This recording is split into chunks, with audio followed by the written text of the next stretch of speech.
Moments ago, our cameras getting an inside look into that highly anticipated sit-down with President Donald Trump and the King of Jordan. Let's listen. It's an honor to have King Abdullah with us. He's been a friend of mine for a long time, actually, long before even my first term. And we've had a great relationship. He's a great gentleman, a great leader, and does a fantastic job in his country. His son, we're lucky enough to have his handsome son with us today, so it's good to see you again. We've had some quick discussions just now, and we're going to have some longer discussions after this. And the relationship with Jordan has been very strong, has been with me, and it really has been with the country. But I think I've been closer than other presidents to Jordan and what Jordan represents. And it's an honor to have you and your son with us today. And if you'd like to say a few words, and thank you very much. Mr. President, thank you very much for having us, and so short after your inauguration, I think just as a testament to what you said is a special relationship between our two countries and the personal relationship of friendship and trust between the two of us. Mr. President, I truly believe that with all the challenges that we have in the Middle East, that I finally see somebody that can take us across the finish line to bring stability, peace, and prosperity to all of us in the region. And it is, I think, our collective responsibility in the Middle East to continue to work with you, to support you, to achieve those lofty goals. So I'm very delighted to be here, and as you said, sir, we've got some very interesting discussions ahead of us. Very good, very good. Thank you very much. Mr. President, many people in the region, especially Jordan, are worried about the annexation of the West Bank. Will you give His Majesty the King guarantee that you won't allow Israel to annex the West Bank? And how are you going to I think that's going to work out very well. That's not really what we're talking about today. I think that's something that's going to work out automatically, and it's in good shape. And we discuss it, other people have discussed it with us and with me. That's going to work out. West Bank is going to work out very well. Mr. President, why should the king take in the Palestinian people? He's made clear he doesn't want to. Well, I don't know, but he may have just something to say, because we discussed just briefly. I think maybe you want to say it now, or? Well, Mr. President, I think we have to keep in mind that there is a plan from Egypt and the Arab countries. We're being invited by Mohammed bin Salman to discussions in Riyadh. I think the point is how do we make this work in a way that is good for everybody? Right. Obviously, we have to look at the best interests of the United States, of the people in the region, especially to my people of Jordan. And we're going to have some interesting discussions today. I think one of the things that we can do right away is take 2,000 children that are either cancer children or in a very ill state to Jordan as quickly as possible, and then wait for, I think, the Egyptians to present their plan on how we can work with the president to work on the Gaza challenges. So I want to tell you, excuse me, wait, just please. I didn't know that, what you just said, 2,000 children with cancer or other problems, and that's really a beautiful gesture. That's really good, and we appreciate it. And we'll be working on the rest with Egypt. I think you're going to see some great progress.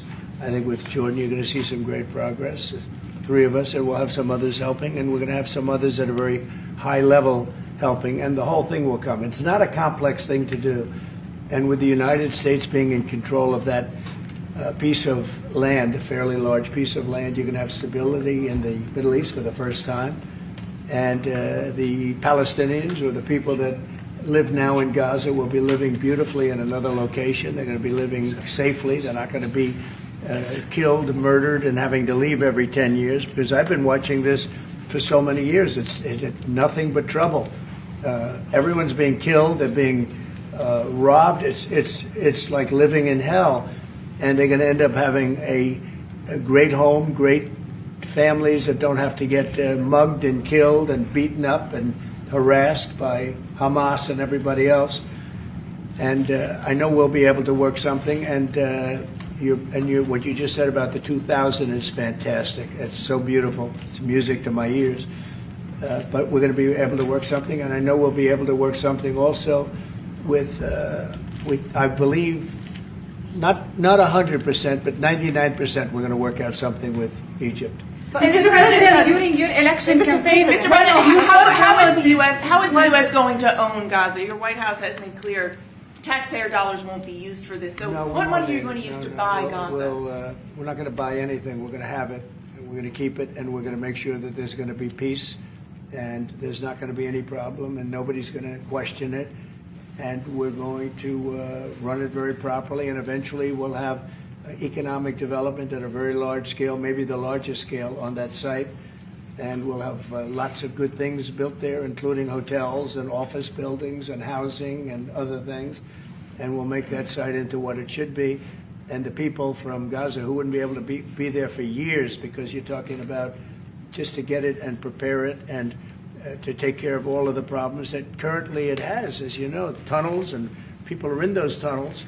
And you have some good people and some bad people, and you may have hostages right now. You know, you have the hostages possibly there. They don't know where they are. And, you know, I have a Saturday deadline, and I don't think they're going to make the deadline personally. I think they want to play tough guy, but we'll see how tough they are. But it's going to be a wonderful thing. It's going to be wonderful for the Middle East. I think it'll turn the Middle East. I think you're going to have peace in the Middle East. You're going to eventually have peace in the Middle East. Couldn't this deadline risk undermining the talks that you're having with the King today, and risk the kind of wider peace that you're trying to? Because that's not. We're not talking about a big situation. We're talking about something that can go very quickly. We're talking about it's going to go quickly. It's not going to take a long time. Okay, that's not going to take a long time. You know bullies. You know what a bully is, right? You know the bully. I've always, and I found it throughout my life. A bully is the weakest person, and they're bullies. Hamas is bullies. The weakest people are bullies. You know that, right? All right, go ahead. Mr. President, you were saying that Palestinians will live somewhere else safe. Where exactly do you want them to live? Well, it's not where I want them to live. It's going to be where we ultimately choose as a group. And I believe we'll have a parcel of land in Jordan. I believe we'll have a parcel of land in Egypt. We may have someplace else. But I think when we finish our talks, we'll have a place where they're going to live very happily and very safely. And, you know, don't forget, they only want to be on the Gaza Strip because they don't know anything else. They've never had an alternative. And they don't want to be on the Gaza Strip, but they have no choice. They have to be. And they're being killed there at levels that nobody's ever seen. No place in the world is as dangerous as the Gaza Strip. They don't want to be there. They have no alternative. When they have an alternative, not one person will want to stay where they are. Nobody wants to stay there. They're living in hell. It's a death trap. Mr. President, how do you know that the Palestinians don't want to leave their land? Some people say this is ethnic cleansing. You won't be able to force them to leave their land. We're moving them to a beautiful location where they have new homes, where they can live safely, where they'll have doctors and medical and all of those things. And I think it's going to be great. Yeah, any questions? King Abdullah, what do you think about the U.S. taking over the Gaza Strip? Do you want to see the U.S. own the Gaza Strip? Well, I think, as I said earlier, the president is looking at Egypt coming to present their plan. As I said, we will be in Saudi Arabia to discuss how we can work with the president and with the United States. So I think let's wait until the Egyptians can come and present it to the president and not get ahead of ourselves. And is there a parcel of land in Jordan that you're willing to have Palestinians? Well, I think what we said, I have to look at the best interests of my country. I think the president is very happy that we do this thing with 2,000 children as quickly as possible. And again, I believe that the president is looking forward to getting a group of us Arabs here to discuss the overall plan. And last question, the 2,000 children, are those from the Gaza Strip? Absolutely, from the Gaza Strip. Are you willing to change your mind, Mr. That's President? from the Gaza Strip, the 2,000. Are you willing to change your mind if you hear the Egyptian and the Arab plan end of the month? If they present you something different, are you open to I another think plan? we sort of have gone down the line. We know pretty much what is going to be presented. And I think it's going to be something that's going to be magnificent for the Palestinians. They're going to be in love with it. I did very well with real estate. I can tell you about real estate. They're going to be in love with it. But Mr. President, doesn't concern you that moving 2 million people from there? It's a very small number of people relative to other things that have taken place over the decades and centuries. It's a very small number of people, and they're living a terrible life. Look at the way they're living now. Nobody's living like that in the entire world. They're living under buildings that are mostly fallen down and will continue to fall down. And they're living under. People are being killed every day. The conditions are horrible. There are no conditions anywhere in the world that are worse than the Gaza Strip right now. But don't you have Mr. concern President, that you can said all destabilize hell- Jordan and You said all Egypt? hell will break out if all the hostages are not released on Saturday. What did you mean by that? And are you encouraging Netanyahu to walk away from this deal? Have you talked about this with him? So I've looked at at the condition of people coming out of the hostage situation, and it's horrible. I looked at the before and after yesterday. 3 young men. One is dead now, as you know. The older gentleman who died, which everybody said he was alive and well, he's dead. But the 3 young men, and I looked at them from a short while ago, and I looked at them now. They're emaciated. They look like Holocaust survivors. They looked. I mean, they'll get better, but they're in rough shape. They were treated really badly, and we've heard things from them since. And I think the reason that Hamas is playing so cute is because they saw the reaction to these 3 people that came out, and the other ones. Look, the one young lady had her hand blown off practically, and they were not in great shape either. But she's missing her fingers and a big part of her hand. You know what she did? She was stopping a bullet that was aimed at her. She went like that, and it blew off her hand. Now, I think I think they want time, because I think the people that they have living are in such bad shape, because they're sending the most healthy people out because they don't want to send the least healthy people out. And there was an uproar when they saw the people from yesterday. So these people are, so I don't want to do 2 and then we do another 2 in another week and then we do 4 in 3 weeks. No. They either have them out by Saturday at 12 o'clock or all bets are off. Mr. President, would you still consider withholding aid to those countries if they don't accept your plans to accept? Well, I don't want to say that, because we've had such a good relationship and we're doing so well just in the short time that we've been talking. I mean, the king just made a statement. I didn't ask him to do that, about literally saving 2,000 young children from the Gaza Strip. We didn't know about that. You didn't know about that. Nobody did, except for the king and his son. I assume you told your son, right?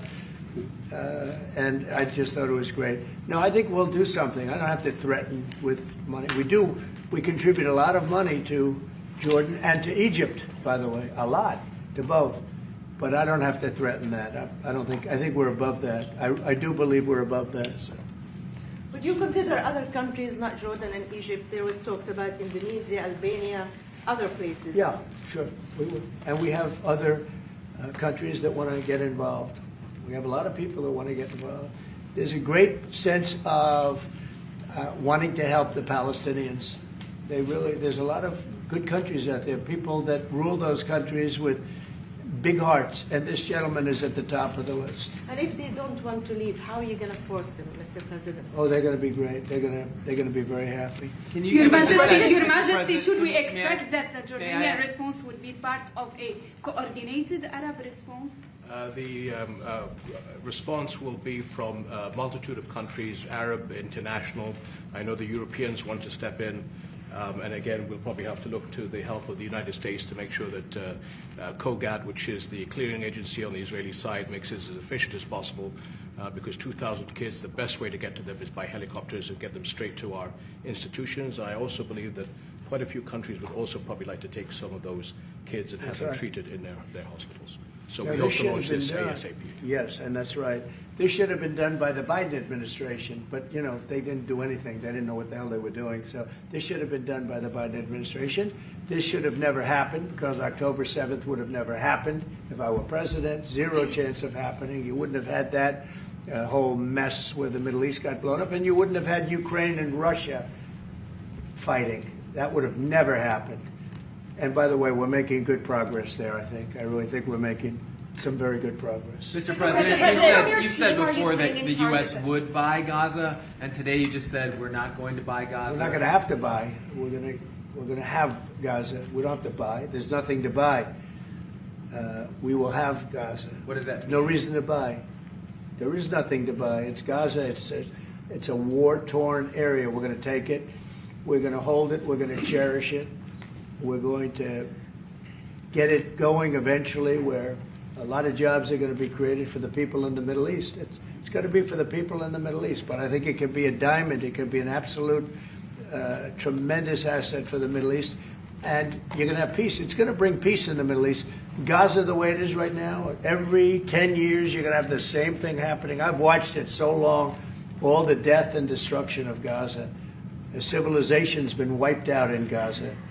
No, it's going to be a tremendous thing. It's fronting on the sea. It's going to be a great economic development job. It's going to put people to work, a lot of people to work. And those people are all going to be from the Middle East. And just to follow up with one on that for King Abdullah, can you clarify again, sir, how do you feel about the U.S. taking Gaza, as the president said? Well, again, this is something that we, as Arabs, will be coming to the United States with something that we're going to talk about later to discuss all these options. And Mr. President, take it under what authority? It is sovereign territory. Under the U.S. authority. And Mr. President, would you seek to personally develop property in Gaza after this happens? No. I've had a great career in real estate. Mr. President, you know, when you've done what I've done in the last number of years, including the 4 years that we should have been doing something else, frankly, because people see that now for sure. But when you've done what I've done, you can just do more good for people when you're president. When you're president, we can do things. This is all things that should have been done, but actually things that shouldn't have had to be done. Gaza, absolutely, it would have been so great if the Biden administration would have started this. But actually, in all fairness to them, they should have never let it happen. It did happen, and because of the fact that they let this happen, this catastrophe of October 7th, something like this becomes practical and very real, meaning the development and all of the things that I've talked about with respect to the Gaza Strip. If you didn't have the October 7th catastrophe, and it was a horrible catastrophe, then probably you wouldn't be talking about that. But the only thing I can say is this is going to bring stability and peace to the Middle East. And ultimately, when it's developed, which will be in quite a while from now. You were just watching and hearing from President Donald Trump answering questions at the White House, along with the King of Jordan, his name being Abdullah. We want to bring Reed in here real quick, but I also want to talk about a big headline that came out of that, and that is this idea coming from King Abdullah agreeing to take in 2,000 children from Gaza who will then live in Jordan. But a lot of questions about how this will work. He also mentioned, by the way, waiting to hear what Egypt has to bring into the table here with this plan to move Palestinians out of Gaza so the United States can take over. Will be fascinating to see what Arab nations have to say about this, not the least of which, and you just heard that, Egypt, of course, 2,000 children, which will be offered a pathway into Jordan. But the question is, what about the 2 million Palestinians who are there? So we'll pick up the ball and run it from here, Mugo. Good to be with you for now. We just heard the president answer that question about what authority America has to take control of Gaza, and he answered under U.S. authority. So let's go live to CBS News senior White House correspondent Weijia Jiang. Weijia, you just listened to the same thing that I just listened into, and I just want to quote what he said for our viewers who may not have picked it up. We don't have to buy, we're going to have it. We're going to take it. Then the question was asked of the president, by what authority? And he said, under U.S. authority. This is something we have not heard from a sitting U.S. president I can think of in recent history or ever. Reed, it's definitely unprecedented, this entire plan to overtake Gaza, and his reasoning for why he thinks he can do it, which is not true. Gaza is a sovereign territory. The U.S. cannot just go around the world and take control of areas that it wishes to. And so the president did not explain why he thinks he can do that. He did not explain what he meant by U.S. authority. And you, Reed, hit the nail right on the head when you were talking about what the Jordanian king offered, which was to take 2,000 sick children who have illnesses and cancer. I mean, there are 2 million people in Gaza, and the president wants Jordan and Egypt to take all of them while he redevelops this as a real estate plan. 2,000 kids versus 2 million people, that's very different. And the president seemed to suggest that he thinks Jordan and Egypt and other Arab nations would eventually be on board with taking all 2 million. But the king was very careful and very strategic in his words and saying that we have to consult with our counterparts, we have to have a broader meeting. But keep in mind, Reed, Jordan, along with those other countries, have already issued a statement to say they support a two-state Palestinian solution. They do not believe that the Palestinians should be displaced, and they will not take those Palestinians in the meantime. And so this is a really awkward conversation that we just saw play out here. And it's notable, Reed, that yesterday the president said that he would consider withholding U.S. aid from Jordan and other countries who do not comply, essentially, with what he wants, which is for them to take the displaced Palestinians. Today he changed his tune because he was sitting right next to the king, and he said, well, I don't think we'll get there. I don't think we have to. We're already making good progress. So, this is a very careful conversation that they are having in public. But I'm very curious to learn more about what they talk about in private, Reed. Right, and it seemed when you listen to the king right there that he wanted Egypt to have more to say here. But you bring the dollars and cents conversation in. President Donald Trump was heard there saying the U.S. gives a lot of money to Egypt as well. Is that, Weijia, what we're really talking about here? The president says we're above that, we don't have to make a threat, but the threat is there in the air, that dollars could be pulled from Jordan, dollars could be pulled from Egypt. Is that really what it's going to come down to when he says under U.S. authority? Is he really meaning under U.S. threat of pulling dollars? Well, I think, if you just listen to what the president said yesterday, Reed, yes, that is at the heart of it, because even though these countries have repeatedly and publicly said they will not take these displaced Palestinians from Gaza, President Trump has also said time and time again that he thinks they'll change their minds. So you have to wonder what political levers he has. Well, I can tell you that in 2022, the State Department agreed to a new deal with Jordan to supply $1.45 billion in aid a year. And we did just hear the king say that he has to do what's best for his country without committing to anything beyond that 2,000 children. But certainly this is an important calculation, and it gives President Trump leverage. Now, even if he found a place for 2 million Palestinians to go, there still remains so many questions, Reed, about his vision for rebuilding. And I think the central question today is, how are you going to end the war first before we even start talking about rebuilding? We know that the ceasefire deal is extremely fragile, especially since President Trump set a new deadline yesterday in saying that if all the hostages are not released by Saturday, then, quote, all hell will break loose. Right. Reed. Well, and also news broke while we were inside of this experience, watching outside of the White House to see what was going on behind closed doors between the King of Jordan and President Donald Trump. Benjamin Netanyahu seemed to echo almost word for word what President Donald Trump said by way of that Saturday deadline. We have to remind our viewers, we are in phase one of what is likely, or at least thought initially to be, a two-phase ceasefire and hostage release deal. Now, Hamas has paused. They paused in their release because they say Israel is going back on some of their promises. But how can this be seen if we're threatening a deadline on Saturday that all hell will break loose? How can this not be seen as Israel and the United States also ripping up their side of the deal today? Not Saturday, but today. Yeah.